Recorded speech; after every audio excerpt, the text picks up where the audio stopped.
Particle को speed दिया था √4 GR। √4 GR से वो क्या होगा, इस पे मूव करे।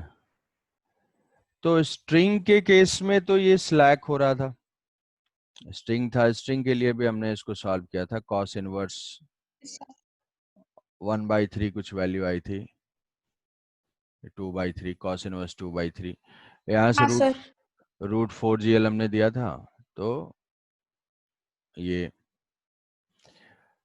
जाके यहाँ से स्ट्रिंग स्लैक कर जा रही थी, और ये क्या हो रहा था, ये इसके बाद पैराबोलिक पाथ फॉलो कर रहा था, ऐसे जो जा रहा था।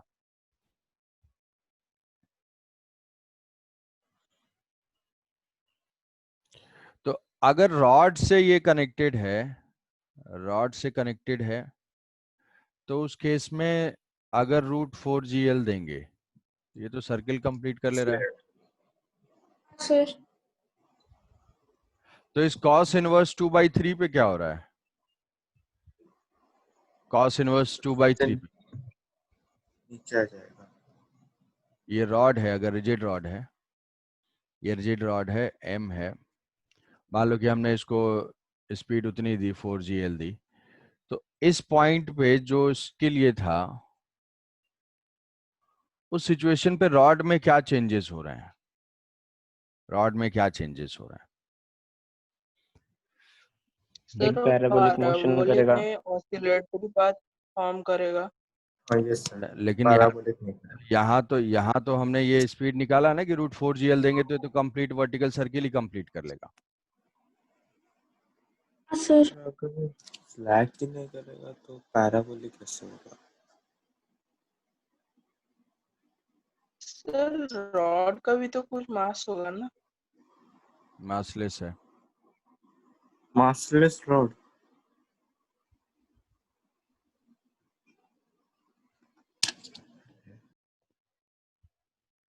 देखो यहाँ पे इस पॉइंट पे हम टेंशन फाइंड करते हैं। यहाँ अगर वर्टिकल सर्किल कंप्लीट हो रहा है टॉप मोस्ट पॉइंट पे, टॉप मोस्ट पॉइंट पे थोड़ा विजुलाइज करना है। इस टॉप मोस्ट पॉइंट पे टेंशन और mg, और इसमें टॉप मोस्ट पॉइंट पे स्पीड कुछ होनी चाहिए थी, ठीक है। क्रिटिकल अटेंशन, टेंशन को बचा के रखना। यहाँ पे हमने स्पीड फाइंड किया था, ये था √GL। तो √GL तो यहाँ हो जाएगा tension plus mg is equal to, tension plus mg is equal to mv²/r, mv²/L, तो ये हो जाएगा m/L, ये √GL, L से L कैंसिल आउट हो जाएगा। टेंशन मोमेंटरली यहाँ पे क्या हो रहा है, 0, मोमेंटरली 0, मोमेंटरली जस्ट उसी इंस्टेंट पे, जिस मोमेंट पे वो टॉप मोस्ट पॉइंट पे है।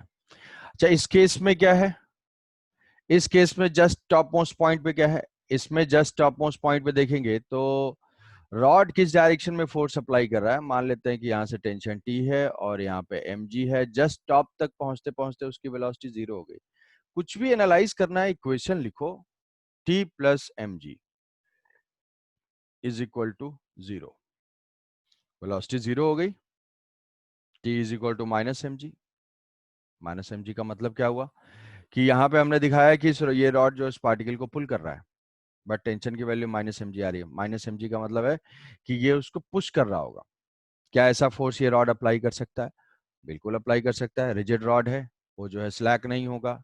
तो अगर उसको जैसी रिक्वायरमेंट होगी वो पुल कर रहा होगा, जैसी रिक्वायरमेंट होगी वो पुश कर रहा होगा। तो इस पॉइंट पे ये टेंशन अपोजिट डायरेक्शन में है, पुशिंग है, ठीक है। तो रॉड का जो टेंशन है टॉप मोस्ट पॉइंट पे वो mg है और अपवर्ड डायरेक्शन में है, पुशिंग इन नेचर है। स्ट्रिंग वाले केस में वो 0 है। तो बात ये हो रही है कि यहाँ तो स्ट्रिंग जो है अगर हम √4 GL दे रहे हैं तो यहाँ पे टेंशन 0 हो जा रहा है, टेंशन 0 हो जा रहा है। मतलब इससे पहले क्या है, इससे पहले का कोई पॉइंट है तो ये इसमें कुछ ना कुछ टेंशन ऐसे होगा। Yes sir. रॉड के केस में भी टेंशन इस पॉइंट पे 0 होगा, हम कैलकुलेट करेंगे तो। चेंजेस क्या हो रहे हैं कि रॉड दोनों टाइप के फोर्सेस अप्लाई कर रहा है। यहां से जो है पुलिंग टाइप का फोर्स बंद हो रहा है, यहाँ पे भी टेंशन हम रॉड में फाइंड करेंगे, cos इनवर्स 2/3 पे तो 0 आएगा इस स्पीड से। इसके बाद वाले पॉइंट पे ये रॉड पुश करना स्टार्ट कर दे रहा है, क्योंकि इसी में तो स्ट्रिंग में जो है उसकी टेंडेंसी थी। पाथ को छोड़ने की, स्लैग करने की स्ट्रिंग की। तो भाई जब स्लैग करना चाहेगा तो रॉड क्या करेगा, उसको पुश करेगा। तो इस पॉइंट के बाद रॉड में फोर्स की डायरेक्शन चेंज हो जा रही है। पहले वो पुल कर रहा था, पुलिंग टाइप के फोर्स अप्लाई कर रहा था, अब क्या करेगा, पुशिंग टाइप के फोर्स, बाहर की तरफ वो पुश कर रहा है। तो ऐसा कोई बोल सकता है tension, tensile force and compressive force. तो इसके ऊपर कॉन्सेप्चुअली कुछ ऐसे स्टेटमेंट्स कोई पूछ सकता है कि as this system is moving in a vertical circle, then direction of tension या direction of reaction force in the rod changes its direction, remains in the same direction, sometime it is compressive, sometimes it is tensile। तो यहाँ पे क्या है, इस case में rod में जो है वो क्या है, पार्टिकल के ऊपर ऐसे है, रॉड में टेंसाइल स्ट्रेस है, स्ट्रेच होना चाह रहा है उसकी लेंथ पार्टिकल के ऊपर इस डायरेक्शन में, तो पार्टिकल रॉड के ऊपर बाहर की तरफ अप्लाई करेगा, तो रॉड में Yes, sir. टेंशन है। और जैसे ही cos इनवर्स 2/3 के बाद जाएगा तो पार्टिकल के ऊपर आउटवर्ड है, तो रॉड के ऊपर इनवर्ड होगा। तो ये जो रॉड है वो कंप्रेस होना चाहेगा, तो कंप्रेसिव फोर्स एक्ट कर रहा है। आप समझ रहे हो सर दोनों। ये वापस से बताइए ना, वो टेंसाइल स्ट्रेंथ और जो टेंशन डायरेक्शन चेंज हो जाता है। रॉड के ऊपर फोर्स किस डायरेक्शन में, ये मैंने पार्टिकल के ऊपर दिखाया है, पार्टिकल के ऊपर डिनोट किया है। ये cos इनवर्स 2/3 है, मैं रॉड के ऊपर फोर्स डिनोट कर देता हूँ। ये पार्टिकल के ऊपर है न्यूटन थर्ड लॉ से, ये रॉड के ऊपर है। यहाँ पे ये पार्टिकल के ऊपर है आउटवर्ड, तो यहाँ पे इनवर्ड। मतलब रॉड के ऊपर फोर्सेस जो है इस एंड पे ऐसे है रॉड के ऊपर फोर्स। तो इसमें किस टाइप का फोर्स है, ये कंप्रेसिव फोर्स है। और ये किस टाइप का फोर्स है, टेंसाइल फोर्स है, पुलिंग टाइप का फोर्स है, वो पुशिंग टाइप का फोर्स है। तो रॉड में क्या हो रहा है, टेंशन की फोर्स की डायरेक्शन चेंज हो रही है। कैसे, कंप्रेसिव टेंसाइल से कंप्रेसिव। तो यहाँ पे स्ट्रिंग में केवल एक ही टाइप का फोर्स था, पुलिंग था, इसीलिए वो स्लैग कर रहा था। बट यहाँ पे क्या है, ये टेंसाइल और कंप्रेसिव बोथ टाइप के वो फोर्सेस जनरेट कर सकता है। तो इस cos इनवर्स 2/3 के बाद क्या होगा, वो कंप्रेसिव में चेंज हो जाएगा। ठीक है, टॉप मोस्ट पॉइंट में मतलब सेंट्रीपिटल फोर्स 0 हो जाएगा। टॉप मोस्ट पॉइंट पे सेंटीपिटल फोर्स 0 हो जाएगा मोमेंटली। सर मतलब वो cos थीटा जब मतलब 2/3 हो जाता है, उस पोजीशन पे वो कंप्रेसिव फोर्स हो जाएगा, जो टेंशन मतलब रॉड के ऊपर फोर्स है। यहाँ से आया, यहाँ पे टेंशन, यहाँ पे टेंसाइल है। इस cos इनवर्स 2/3 जो फाइंड किया था वहां पे टेंशन 0 है। अगर इस टेंशन को हम पॉजिटिव लेते हैं, मतलब टुवर्ड टेंशन जो है ये पॉजिटिव है, तो इसके बाद जो है टेंशन नेगेटिव हो जाएगा, फोर्स की डायरेक्शन चेंज हो जाएगी। कहने का मतलब है ये समझ में नहीं आया आप जो बोल रहे, टेंशन का डायरेक्शन चेंज हो जाएगा करके। अरे एक ही स्ट्रिंग है, एक रॉड है, उसको जो है हम पुल कर सकते हैं और पुश कर सकते हैं, दोनों टाइप के फोर्स सेम है ना। तुम्हारे दोनों हाथ को पकड़ के कोई खींच रहा है और कोई कंप्रेस कर रहा है, फोर्स तो सेम ही है 10 न्यूटन का, लेकिन उसका नेचर डिफरेंट है। स्प्रिंग जो है 10 सेंटीमीटर पुल करे या स्प्रिंग जो है पुश करे, वो तो दोनों फोर्सेस तो सेम है magnitude wise, but direction different है। तो यस सर। तो रॉड जो यस है, सर। रॉड जो है वो तो दोनों टाइप के फोर्स अप्लाई कर सकता है। रॉड स्लैक वलैक नहीं होगा, बट स्ट्रिंग होगा, कोई वायर होगा, केबल होगा, तो वो क्या करेगा, स्ट्रिंग वायर केबल जो है वो सिर्फ पुल कर सकता है, पुश नहीं कर सकता है। नहीं समझ हाँ पा रहे, सर। फोर्स की डायरेक्शन चेंज हो रही है यार, फोर्स की डायरेक्शन चेंज हो रही है। यहाँ चेंज स्ट्रिंग में ऐसा पॉसिबल नहीं था, ज्यादा बहुत बड़ा पॉइंट नहीं है कुछ, जैसे कि मतलब डरे जा रहे हो एकदम। ये बस बता रहा सर हूँ कि इस, कॉम्प्रेस जो हो रहा है वो वाला पॉइंट समझ में नहीं आ रहा है। अबे कंप्रेस नहीं हो रहा है, कंप्रेस कंप्रेसिव फोर्स, कंप्रेस नहीं हो रहा है वो, कंप्रेसिव फोर्स। ठीक है, तुमको पकड़ के ऐसे दबाया जाए या ऐसे खींचा जाए, फोर्स सेम है, लेकिन अलग अलग टाइप के हैं। आगे पढ़ेंगे कि फोर्स दो टाइप के जनरेट करता है स्ट्रेस, टेंसाइल और कंप्रेसिव, पुशिंग और पुलिंग। इस टेंशन की डायरेक्शन चेंज हो रही है ना, पहले रॉड पुल कर रहा था टुवर्ड्स द सेंटर, अभी पुश कर रहा है बाहर की तरफ। यहाँ देखो टॉप मोस्ट पॉइंट पे आया ना, यहाँ पे टॉप मोस्ट पॉइंट पे tension away from the centre है। अबे यार ज्यादा टेंशन में आ जाते हो। ये देखो यहाँ पे अगर हम फोर्स फाइंड करते हैं √4 GL, ये है टेंशन और ये है mg।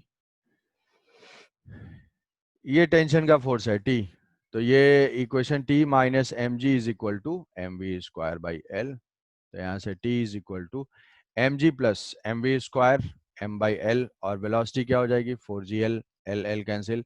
यहाँ पे टेंशन की वैल्यू आई 5 mg। हाँ सर। टॉप मोस्ट पॉइंट पे टेंशन बता दो। टॉप मोस्ट पॉइंट पे टेंशन अभी कैलकुलेट किया टी, और ये है mg T plus m g is equal to m d square by L. At top T plus m g is equal to m b square by r. यहाँ पे velocity क्या zero है, √4gl देंगे, जाते जाते यहाँ तक जीरो हो जाएगा, क्योंकि ये रॉड हाँ है। सर। जो लोग नींद में है, ये रॉड वाला केस है। T plus m g is हाँ इक्वल सर। टू ये जीरो, क्या टेंशन की वैल्यू आ गई minus m g. Minus m g का मतलब क्या है, ये फोर्स की डायरेक्शन अपवर्ड है, हमने लिया डाउनवर्ड, फोर्स नेगेटिव आ रहा है, मतलब ये क्या है, ये फोर्स अपवर्ड अप्लाई कर रहा है। यहाँ पे रॉड इस ब्लॉक के ऊपर फोर्स किधर अप्लाई कर रहा है, टुवर्ड सेंटर। यहाँ पे रॉड ये ब्लॉक के ऊपर फोर्स किधर अप्लाई कर रहा है, away from the centre. Force की डायरेक्शन चेंज हुई हाँ सर। टुवर्ड Yes, सेंटर से sir. आवे सेंटर। तो वो चेंज कब हुआ, वो चेंज वही वाला हुआ जहाँ पे जो हमने स्ट्रिंग के केस में किया था, क्योंकि भाई रॉड कैपेबल है दोनों टाइप के फोर्स अप्लाई करने के लिए, स्ट्रिंग कैपेबल ही नहीं है। तो स्ट्रिंग जो है वो स्लैग कर जाएगी उस पॉइंट पे, और रॉड जो है अपने फोर्स की डायरेक्शन को चेंज कर देगा। ठीक यस है, सर। सर लेकिन आप बोले कि एक एंगल में भी वो डायरेक्शन चेंज हो रहा है, मतलब आप बोले थे कि टेंसाइल हो रहा था फोर्स। अरे ये एंगल, ये तो यहाँ से यार कोई वेक्टर ऐसे तो से सर आप ऐसे हुआ ये जो होगा। एट द टॉप केस में वेलोसिटी जीरो हो गया था, इसीलिए ना टी नेगेटिव में आ गया माइनस ऑफ एम जी, लेकिन एंगल के ऊपर तो वी जीरो नहीं होगा। एंगल के ऊपर v जीरो नहीं होगा तो ये वहां कुछ वैल्यू आएगी ना, वो mg से तो कम हो जाएगा v जीरो, वो तो कैलकुलेट करना पड़ेगा, बस डायरेक्शन चेंज हो रही है उतना छोड़ दो। डायरेक्शन चेंज हो रही है ना, यहाँ यहाँ हमने फाइंड किया था टी जीरो, तो यहाँ पे तो टी जीरो होगा ही ना हमेशा। √4gl अगर नीचे देंगे तो यहाँ पे टी जीरो हो जाएगा, उसके बाद जब जाएंगे हाँ तो सर। फिर mg से कम हो जाएगा, वो कैलकुलेट करने पे आएगा। हाँ टेंशन की सर। सर रॉड का जो मतलब स्ट्रिंग का जिस पॉइंट में स्लैक हो रहा था उस पॉइंट से कॉम्प्रेसिव फोर्स लगना स्टार्ट हो, स्टार्ट होगा। उस टाइम से कंप्रेसिव फोर्स लगना स्टार्ट होगा, एग्जैक्टली exactly. ठीक है, yes sir. Yes sir. Tension की डायरेक्शन चेंज हो रही, ठीक है चलो। नेक्स्ट क्वेश्चन है, a man starts running on the ground.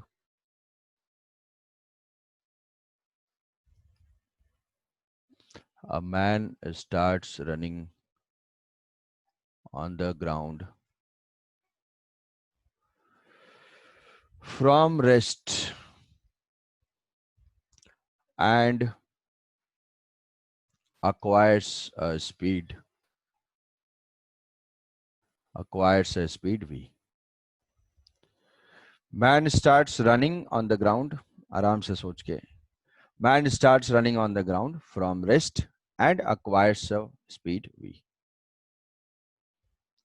Ground है, मैन जो है वो रन कर रहा है, रन करते हुए की डायरेक्शन देखता हूँ, ऐसा कुछ हो जाएगा।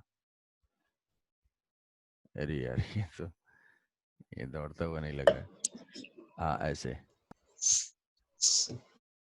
सर ये स्टिकमैन बन गया।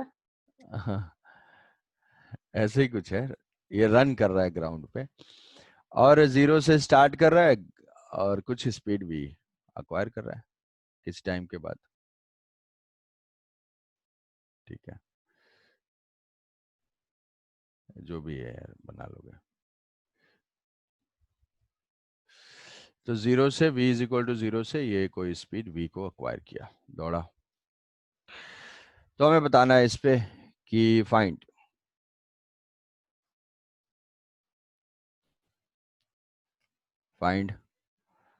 Work done by normal reaction,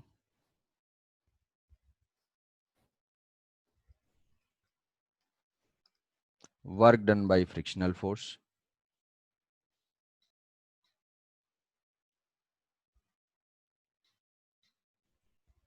work done by normal reaction, work done by frictional force, work done by gravitational force,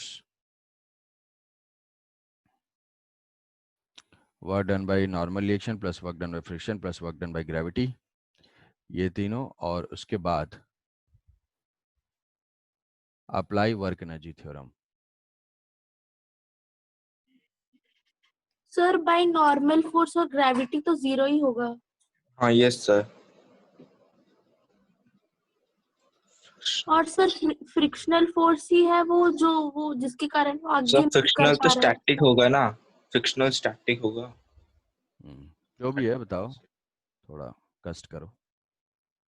sir mu तो कुछ दिन होना चाहिए ना। हाँ सर। कुछ है, तो फ्रिक्शन भी जीरो होगा।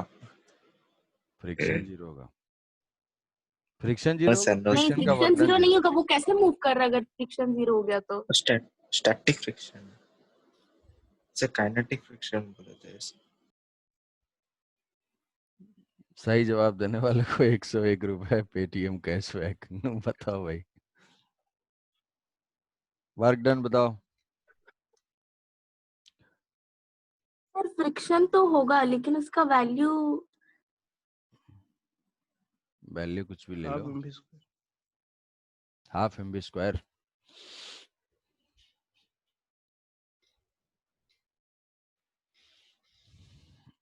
मैन रन करना स्टार्ट करता है और वी स्पीड अक्वायर करता है। रनिंग सर स्टार्ट इसका की, मास भी नहीं दिया मैन का। अरे ले लो कुछ भी मास ले लो, कितने केजी का मैन हो जाए, मान लो ले लो 60 केजी, जो मानना है एज्यूम कर सकते हो। जीरो ही होगा। Sir frictional force 30 v square होगा तो फिर अगर 60 लेंगे तो। Work done by normal reaction बता दो। फ्रिक्शन भी जीरो।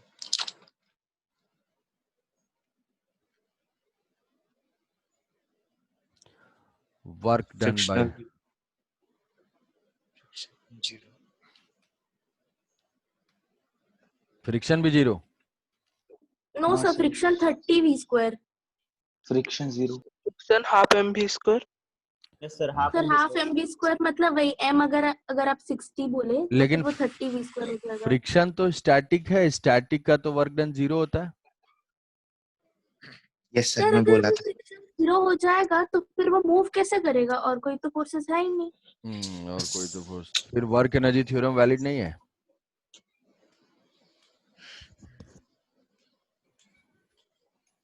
यहाँ से हम देखेंगे कि भाई स्टैटिक फ्रिक्शन है, वो अपने फीट को जो है स्लिप करने की टेंडेंसी जनरेट कर रहा है, बट वो पॉइंट ऑफ एप्लीकेशन तो स्लिप नहीं हो रहा है। स्टार्टिंग में ही बताया था पॉइंट ऑफ एप्लीकेशन कि जितने देर तक भी उसका फीट ग्राउंड के कांटेक्ट में है वो स्लिप नहीं कर रहा है।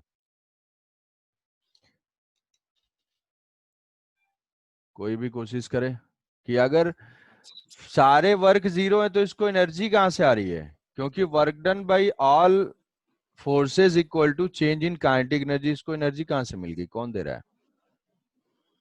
तो वो खुद एनर्जी यूज खुद एनर्जी यूज कर रहा है, मतलब वर्क एनर्जी थ्योरम ऐसे में वैलिड नहीं है। स्टैटिक फ्रिक्शन सर फ्रिक्शन दे रहा है सर। तो वर्क डन फ्रिक्शन जीरो नहीं होगा। वो तो पक्का है। वर्क डन बाय फ्रिक्शन, लेकिन पॉइंट तो स्लिप नहीं कर रहा है। सर वो जब अपना मतलब सर सर वो जब नया कॉन्सेप्ट पढ़ाएंगे अभी। बोलो। मतलब आप अभी एक नया कॉन्सेप्ट पढ़ाएंगे, अरे वो उसका सब आंसर होगा। जो उसका आंसर होगा, तुम पहले जो पढ़े हुए उससे आंसर तो दो। नया कॉन्सेप्ट पढ़ाएंगे। सर क्योंकि वो जब ग्राउंड को पुश करता है तो ग्राउंड भी तो उसको पुश करेगा ना, मतलब हाँ फ्रिक्शन के थ्रू वो आगे जाएगा फिर।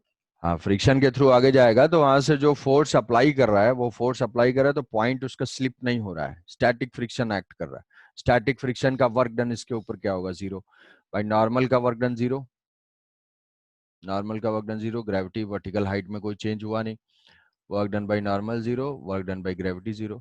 फ्रिक्शन जो है वो फॉरवर्ड डायरेक्शन में एक्ट करेगा। फ्रिक्शन कौन सा होगा, स्टैटिक। स्टैटिक फ्रिक्शन और फॉरवर्ड डायरेक्शन में, but point of application displace नहीं हो रहा, ऑब्जेक्ट का मूव होना कुछ भी कंडीशन रिक्वायर्ड नहीं है। तो ये अभी point of application zero, static है तो ये भी जीरो है। अब वर्क एनर्जी थ्योरम अगर देखते हैं, और तो कोई फोर्स है ही नहीं। Work done by friction plus work done by gravity plus work done by normal reaction is equal to change in kinetic energy. तो यहाँ पे सारे सारे सारे जीरो हैं, zero plus zero plus zero. तो काइनेटिक एनर्जी में चेंज भी जीरो होना चाहिए, बट ये स्पीड तो अक्वायर करता है, कर रहा है।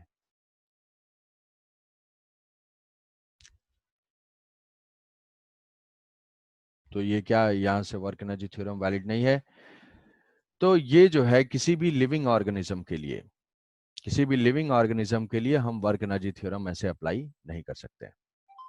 ऐसा क्यों? ऐसा इसलिए कि जो भी ये एनर्जी अक्वायर कर रहा है वो at the cost of his internal energy. ये सारे फोर्सेस का वर्क डन जीरो है, ये श्योर है। ये सब हम क्या है, मैकेनिकल वर्क बोलते हैं।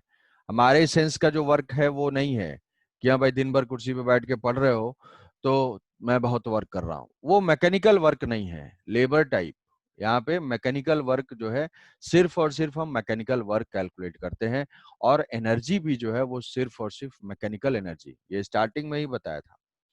तो यहाँ पे जो ये एनर्जी अक्वायर कर रहा है उसका सोर्स क्या है, उसको हम एक्सप्लेन करते हैं कि ये क्या है, इसके इंटरनल एनर्जी के कॉस्ट पे है।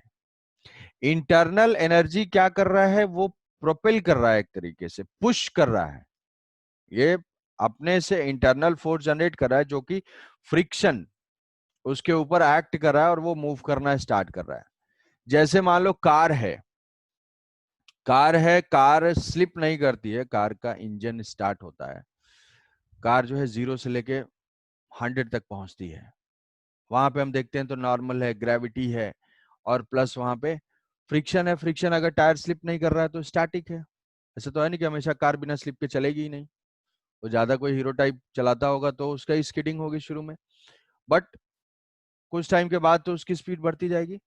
तो वहां भी तो वो काइनेटिक एनर्जी एक्वायर कर रहा है। वहां फ्रिक्शन का वर्क डन जीरो, नॉर्मल का वर्क डन जीरो, ग्रेविटी का वर्क डन जीरो, सारे जीरो है, हॉरिजॉन्टल रोड है बिल्कुल। तो वहां पे वो एनर्जी कहाँ से आ रही है, at the cost of is the fuel burning. Fuel जो बर्न हो रही है, जो एनर्जी वहां से कंज्यूम हो रही है, वही एनर्जी जो है जा रही है। बट अगर कितना भी हम फ्यूल बर्न कर लें, क्या स्मूथ सरफेस पे वो कभी एनर्जी एक्वायर कर पाएगा, वेलोसिटी एक्वायर कर पाएगा? नहीं। No sir. कि मोशन जो है वो इंटरनल फोर्सेस की वजह से नहीं हो सकता। मोशन के लिए एक्सटर्नल फोर्सेस एक्ट करेंगे। वो एक्सटर्नल फोर्सेस को प्रोपेल कर सकता है, पुश कर सकता है इंटरनल फोर्स कुछ ऐसा कि वो फोर्स एक्ट हो और वो एनर्जी अक्वायर करे। तो ऐसे केसेस में ये वर्क एनर्जी थ्योरम का लिमिटेशन है कि हम इंटरनल एनर्जी को कंसीडर नहीं करते हैं या लिविंग ऑर्गेनिज्म को कंसीडर नहीं करते हैं। तो अगर इसमें करेक्शन चाहिए होगा, कभी ऐसा होगा तो हम ये बोल सकते हैं ये बात कि यहाँ पे man acquires this kinetic energy at the cost of his internal energy। ठीक है सर हाँ, सर कार में तो ये वर्क एनर्जी थ्योरम ऐड करना चाहिए ना। वही तो बोल रहा हूँ, नहीं ऐड करेगा क्योंकि इंटरनल एनर्जी का कैलकुलेशन नहीं कर रहे हैं हम लोग ना। Man acquires kinetic energy at the cost of internal energy। मतलब बोलेंगे कि मान लो 100 जूल वो एनर्जी एक्वायर किया तो अपनी उसकी इंटरनल एनर्जी 100 जूल से डिक्रीज हो गई होगी। कार जो है 100 जूल एनर्जी एक्वायर किया तो उसमें जो है उसके जो फ्यूल के बर्निंग से जो है वो क्या है 100 जूल एनर्जी। तो ये जो है हम कोई भी इस टाइप के जहां पे इंटरनल एनर्जी कंज्यूम हो रही है, जैसे मान लो बॉम्ब ब्लास्ट हो गया। बॉम्ब ब्लास्ट मतलब ये नहीं, जैसे मान लो ये है कोई फ्रैगमेंट है, ये फ्रैगमेंट ब्रेक हो गया एक्सप्लोजन की वजह से, एक्सप्लोजन की वजह से। तो यहाँ पे किसने वर्क किया, ये तो मूव करने लेंगे, दोनों दोनों मूव करेंगे तो काइनेटिक एनर्जी गेन करेंगे।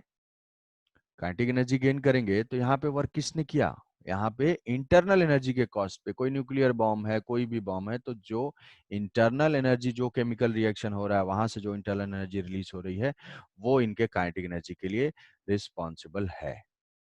तो जब हमारे अपेरेंटली जो एक्सटर्नल रियल फोर्सेस अगर वर्क करते हुए नहीं दिखते हैं तो ऐसे केसेस में जो एनर्जी का सोर्स है वो क्या है, इंटरनल एनर्जी है।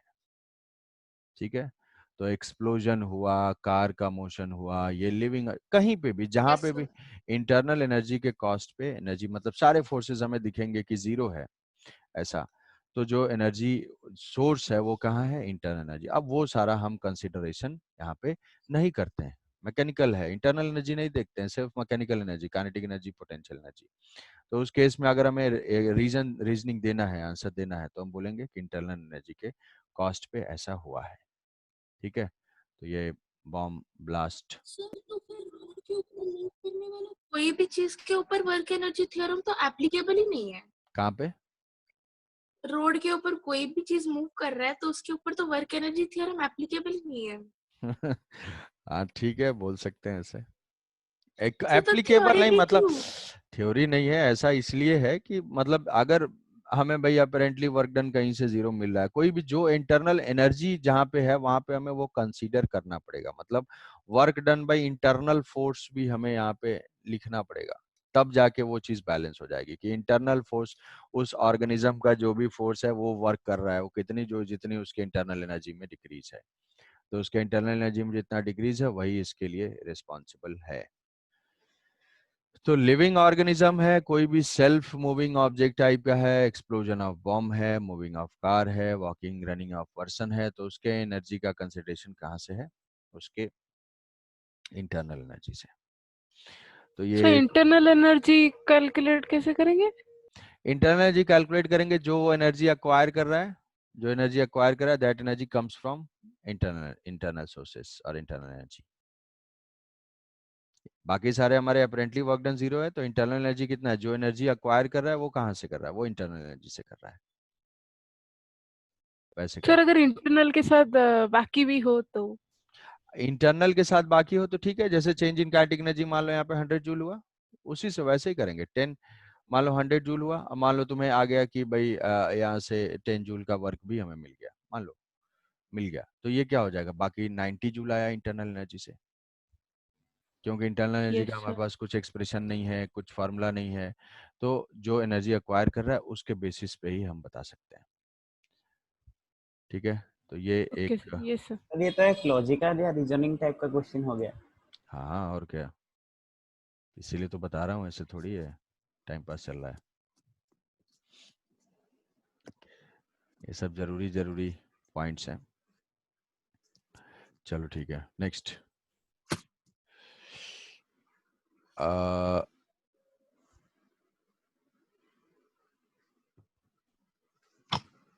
सर अगर कोई एक कार हिल पे क्लाइंब कर रहा है और टॉप मोस्ट पॉइंट पे पहुंचा, तो वहां पे सर इंटरनल एनर्जी भी होगा और ग्रेविटी के जो होगा वो भी होगा, दोनों। ग्रेविटी दोनों होंगे।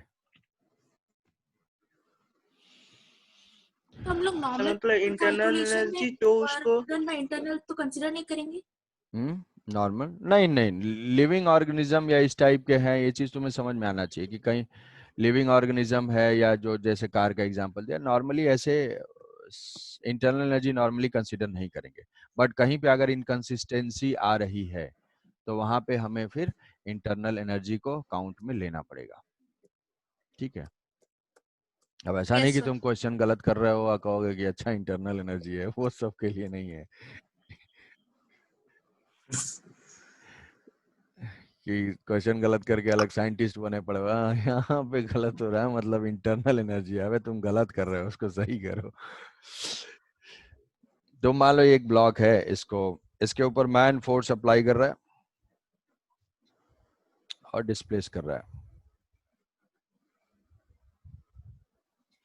ये ब्लॉक यहाँ से डिस्प्लेस हुआ, इसका आंसर दे लोगे, कुछ ऐसा नहीं है।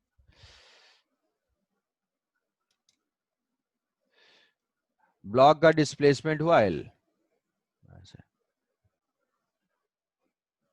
ब्लॉक का डिस्प्लेसमेंट हो गया एल, ऐसे।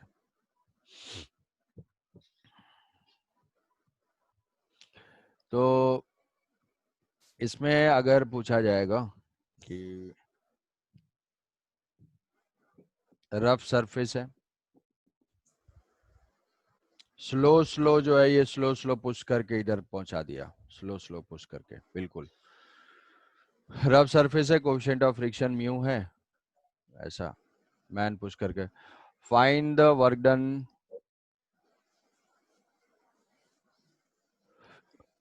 Done by man on block. Find work done by block on man.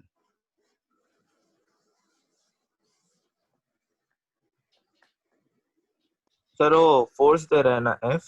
हाँ, वो फोर्स कुछ अप्लाई कर रहा है. सर म्यू वो mgl mgl फोर्स अप्लाई कर रहा है.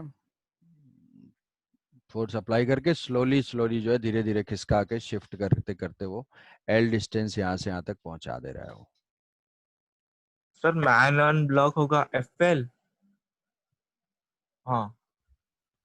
सर और work done by man on block और ब्लॉक ऑन मैन दोनों सेम ही होगा, ऑपोजिट डायरेक्शन साइन में. होगा. हाँ हाँ sir, sir. Yes sir. mgl mu mgl होगा sir. Mu M g MG. यहाँ से. हाँ ठीक है कि ब्लॉक के ऊपर अगर हम देखो सिस्टम के चॉइस के ऊपर है. सिस्टम जैसे ब्लॉक को अगर हम कंसीडर करते हैं, ब्लॉक के ऊपर मैन कुछ फोर्स अप्लाई कर रहा है. ठीक है, यहाँ से फ्रिक्शनल फोर्स एक्ट कर रहा होगा. फ्रिक्शनल फोर्स जो है जल्दी से सोचो इसको, mu M g frictional force, यहाँ पे फोर्स एफ है. अब ये सबके वजह से यहाँ से नॉर्मल भी है और यहाँ पे एम जी भी है. इन दोनों का वर्क क्या होगा? जीरो. नॉर्मल और ग्रेविटी का वर्क जीरो होगा. मैं वर्क एनर्जी थ्योरम यूज करूंगा. Work done by all forces equal to change in kinetic energy. All forces equal to change in kinetic energy. तो ऑल फोर्सेस में ये हो जाएगा friction plus gravity plus normal plus work done by man. वही force apply कर रहा है, F का जो वर्क होगा. तो ये हो हाँ जाए sir. Change in kinetic energy. Slow movement है, यहाँ से यहाँ तक धीरे धीरे लाया जा रहा है. ये जीरो हो जाएगा. तो नॉर्मल का वर्क डन जीरो है, इसका वर्क डन जीरो है. तो वर्क डन बाई जो मैन होगा that is equal to minus of work done by friction. Friction का yes sir. Work minus mu M G L, force इस direction में, हाँ डिस्प्लेसमेंट. सर. तो work done by man on block is mu M G L और man block on man. Block भी work कर रहा है. हाँ वर्क तो कर रहा है. इसने इसके ऊपर एफ फोर्स अप्लाई किया तो मैन के ऊपर भी एफ फोर्स अप्लाई करेगा. बट ब्लॉक फोर्स जो अप्लाई कर रहा है, मैन का डिस्प्लेसमेंट अलग है. मैन फॉरवर्ड डायरेक्शन में जा रहा है बट पॉइंट ऑफ एप्लीकेशन जहां पे फोर्स है वो बैकवर्ड डायरेक्शन में है. तो ये हो जाएगा minus mu M G L. हाँ सर. ठीक है, तो ये सारे जो है कॉन्सेप्चुअल पॉइंट्स ले रहा हूँ जिसमें कि ध्यान रहे कि ऐसा कुछ क्वेश्चन आए तो नहीं गलत कर दिए. इस तो क्वेश्चन को देखना तो है. Sir work energy theorem use नहीं करके भी तो कर सकते हैं. अरे हाँ जैसे सर. करना है कर लो. या मैं तो समझा रहा हूँ तुम्हें कैसे कर सकते हो, और किसी ठीक तरीके है से सर. क्लिक कर रहा है तो कर सकते हो. सर हम सारे क्वेश्चन को वर्क एनर्जी थ्योरम से सॉल्व कर सकते हैं सारे. सारा सारे. सारा सारा ठीक है सर. अप्रोच जो है हमेशा यूनिफॉर्म रखना चाहिए. ठीक है, और उसका एप्लीकेशन बहुत स्ट्रांग रखना चाहिए. तरीका एक और एप्लीकेशन अनेक. अनेक तरीके रखोगे, इसके लिए ये, इसके लिए ये, इसके लिए ये, इसके लिए ये, तो टाइम पे कुछ काम नहीं आएगा. टाइम पे जो एक दो तरीके प्रैक्टिस किए हुए होते हैं वही सब काम आते हैं. चलो ठीक है, नेक्स्ट क्वेश्चन भाई. जो सोच पाएगा आंसर तुरंत दे देगा, नहीं सोच पाएगा उसको थोड़ा सा टाइम लग जाएगा. सर्कुलर ट्रैक है, क्वार्टर पोर्शन है. डिस्कनेक्ट होगा, रिकनेक्ट करना है इमीडिएटली.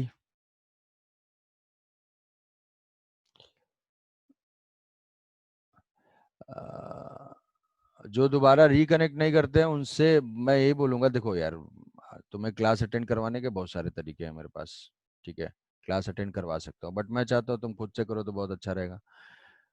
अचानक से जब बाद में आओगे, अभी फाइट नहीं मारोगे, सरेंडर पता नहीं कर क्या रहे हो भगवान जाने. अचानक से जब सब चीजें स्टार्ट होगी तो फिर मतलब बेचैन हो जाओगे. बेचैन हो जाओगे तो उस टाइम पे कुछ भी नहीं हो पाएगा, कुछ नहीं.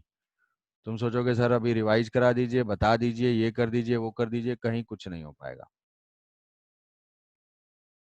कैसा थोड़ी कि उस टाइम पे बाकी लोग बैठे रहेंगे और तुम. कल की